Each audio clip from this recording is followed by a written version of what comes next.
Anup Elvin অধিকারীর হাত আর পা বাঁধা ছিল অর্থ সংকটের শেকলে। বাবার হার্টে ব্লক ধরা পড়েছিল অর্ধযুগ আগে। রিং পরানো যায়নি, কিন্তু কেন? খরচ বেশি? কত টাকা লাগে? চোখে টল জল নিয়ে দাঁড়িয়ে থাকা অসহায় পরিবারটিকে জিজ্ঞাসা করলেন তামিম ইকবাল খান। সাধ্য যেহেতু নেই তা জানার চেষ্টাও করেননি তারা। আদার ব্যাপারীর কাছে তো জাহাজের খবর থাকারও কথা নয়। কিন্তু মুহূর্তেই যেন বদলে গেল প্রেক্ষাপট। তামিম জানালেন অনুপের বাবার রিং পরানোর সব খরচ নিয়ে নিচ্ছেন নিজের কাঁধে। এক মধ্যবিত্ত বাবার হৃদয় সুস্থ করতে এভাবেই এগিয়ে এসেছিলেন খান সাহেব। কিন্তু আজ তার হৃদয়টা যে বড্ড অসুস্থ। হৃদস্পন্দনের অভাবে তামিম হাসপাতালে, সফেদ বিছানায় চালিয়ে যাচ্ছেন লড়াই। কেপিজি স্পেশালাইজড হাসপাতালের ঘড়ির কাঁটাটাও যে খানিকটা বন্ধ হতে চেয়েছিল। হয়তো বলছিল, সময় তুমি থেমে যাও, একটু থেমে যাও। তাদের চাওয়া যে বেশি কিছু নয়, শুধু সকালবেলার খবরে যেন ভেসে আসে তামিম সুস্থ আছেন, খানিক বাদেই ঘরে ফিরবেন। বিশ্রামের খানিকটা প্রহর গুণে তাকে দেখা যাবে মাঠের লড়াইয়েও।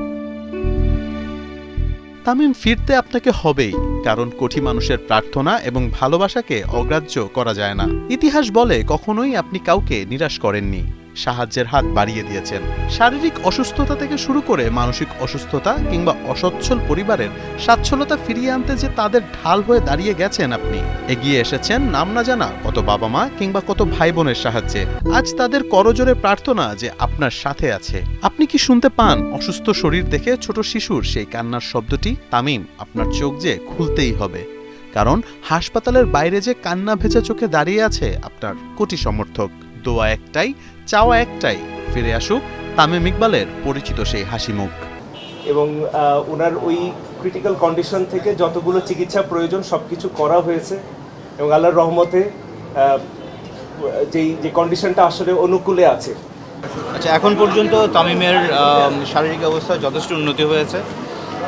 যদিও কর্তৃপক্ষ 24 ঘন্টা অবজারভেশনে রাখেন, সেটাই স্বাভাবিক নিয়ম, কিন্তু যে ভাইটাল সাইন্স অথবা অন্যান্য যে প্যারামিটারসগুলি আছে সেগুলি যথেষ্ট উন্নতি লক্ষ্য করছি। তামিমের জ্ঞান ফিরছে, ওর ওয়াইফের সাথে কথা বলছে, এখন ভালো আছে। আমি দেখছি তামিমকে, জ্ঞান আসছে, ভালো আছে এখন সে। ডাক্তারের কথায় কোটি বাঙালির মনে প্রশান্তির হাওয়া।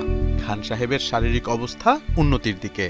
চোখ খুলেছেন, কথা বলেছেন নিজের মা, স্ত্রী আয়শা আর ডাক্তারদের সাথে। মোহাম্মদ আদনান, ৭১।